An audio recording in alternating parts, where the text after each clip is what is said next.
Shalom Arume, como vocês estão? Eu estou bem, graças ao Senhor Jesus. Meu nome é Robaina, amigos da parte de Deus, e hoje trago o quarto vídeo da série O Estado Atual da Igreja de Cristo.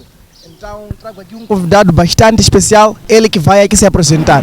Então se você é novo nesse canal e está a ser abençoado por essas mensagens, que você possa ativar os sinos de notificações e subscrever-se no nosso canal. Coloca um like, envie, partilhe para seus irmãos e faça parte dessa obra de Deus, amém?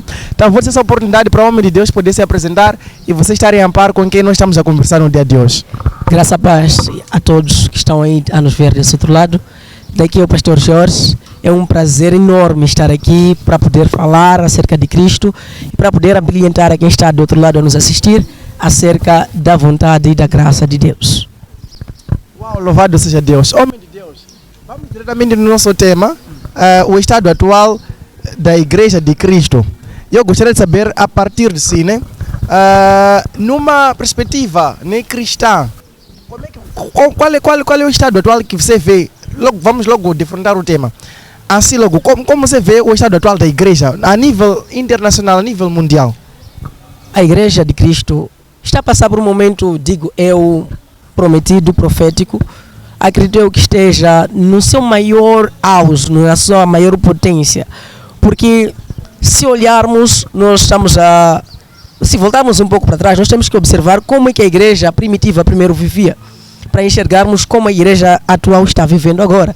Eu acredito que a promessa de Deus se alastrou mais nesses últimos dias, porque o evangelho está sendo propagado de uma forma boa, também no ponto de vista errado. Mas o contexto não foge muito da lógica ou da regra, mas a igreja está a viver sim o seu melhor momento.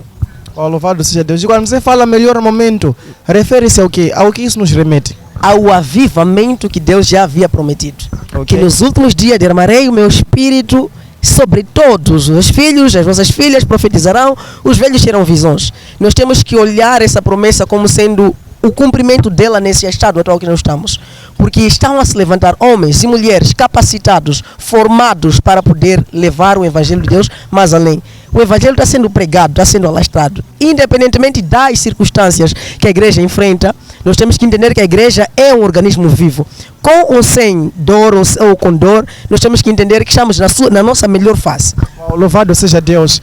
Então, como você fala, a igreja fala no seu todo, a nível mundial. A nível mundial, a Igreja de Cristo, todos aqueles que se dizem ser Igreja de Cristo. Falo isso a nível geral.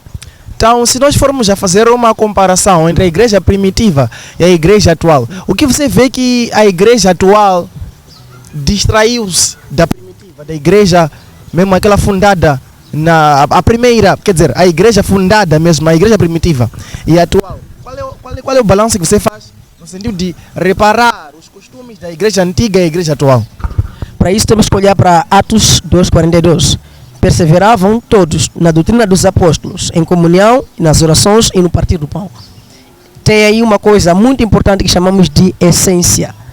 A igreja atual, por mais que ela esteja no seu auge superior de muita graça, de muita presença, a igreja falta de a essência. A igreja perdeu a essência, perdeu. Porque hoje em dia estamos a nos familiarizar a Cristo, não porque Cristo é o Senhor, estamos a nos familiarizar a Cristo porque de alguma forma queremos algo em Cristo, algo que Deus faça para nós. Então, antigamente não era assim. Antigamente muitos se convertiam por causa da doutrina que os apóstolos traziam. Ou seja, qual é a doutrina? Jesus Cristo, o Salvador, o Senhor. E que muitos precisavam se arrepender e voltar para Jesus. Porém, atualmente não tem sido assim. Se falamos do arrependimento, só como se fosse uma brincadeira. Se falamos de pecado, virou piada na igreja.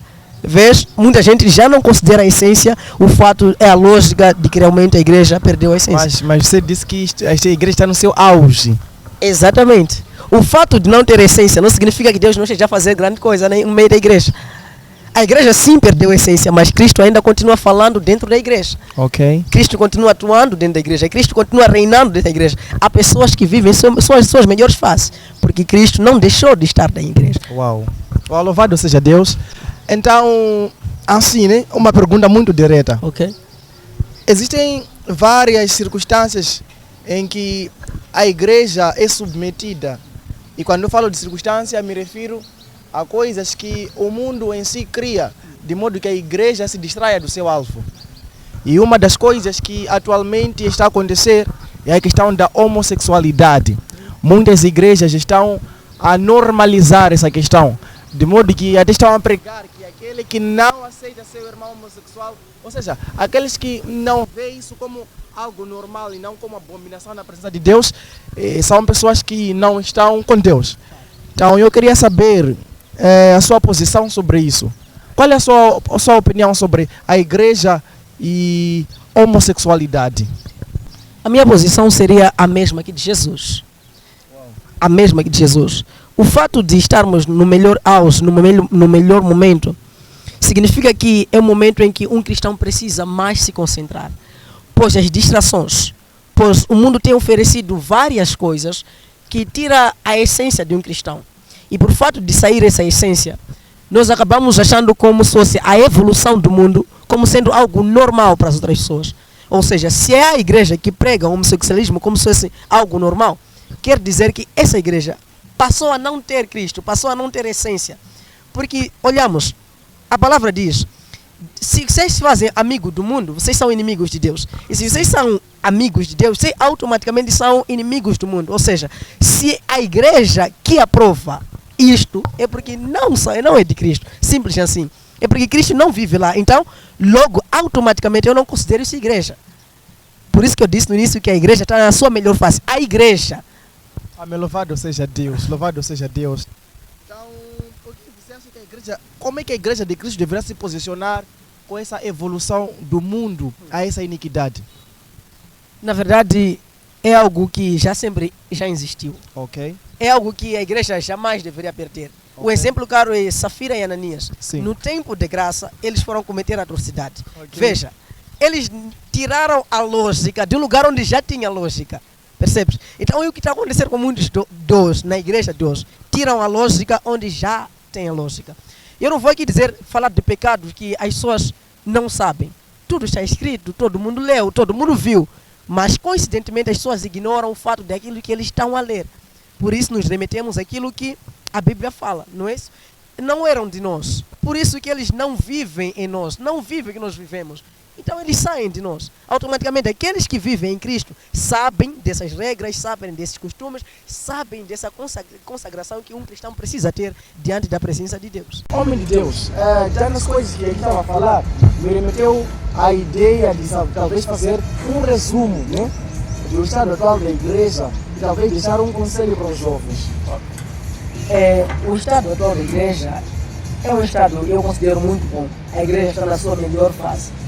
A única coisa que a igreja precisa é voltar à essência, conhecer a essência só. Se a igreja voltar ao fundamento da qual elas eram convertidas, da mesma forma que elas foram chamadas. Por exemplo, você vai entender jovens que foram chamados, entraram no evangelho de uma forma impactante, mas dentro do evangelho já não estão mais constantes. Na verdade é difícil manter a constância. Então o único conselho que eu dou para os jovens e para as pessoas é permanecer em Cristo Jesus. Não abandonar a igreja só porque as coisas não estão indo bem. Porque eu conheço pessoas que dizem assim, não vou mais à igreja, a igreja há tanta mentira, há tanta prostituição, há tanto adultério. Eu começo a imaginar essas pessoas como não conhecendo verdadeiramente aquilo que é a essência da igreja. Okay. A igreja é sim um organismo vivo. Sendo um organismo vivo, na igreja tem mágoas, tem rancores, tem ódio e tudo mais. As pessoas remetem-se a isso. Mas se nós somos cristãos de verdade, temos que entender que a nossa maior busca não tem incidência, não deve ser as pessoas. É Jesus que nós estamos a buscar da igreja. É a comunhão que nós estamos a buscar. Então, o conselho é perseverar, continuar firme, se manter constante em Cristo Jesus, não se importando com nada. Por isso que João vai falar no seu último livro, vai dizer, permanecendo em Jesus. Quanto mais vocês vão ver que a hora está próxima, porque permanência é uma coisa constante, é uma qualidade, uma vida de um cristão verdadeiro. Permanecer em Jesus.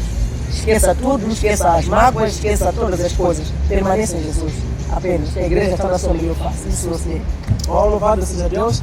Então, esse foi o nosso quarto vídeo, com a presença aqui do pastor Jorge, que foi uma grande bênção. Homem de Deus, eu agradecer aqui pela sua presença. O Senhor ricamente e poderosamente abençoe, né? Então, vocês já vão nos assistir. Por favor, subscrevam e ativem o sino das notificações rumo aos subscritores que vocês mesmos irão nos proporcionar. Eu me despeço talvez na expectativa de voltar no próximo vídeo. Deus abençoe.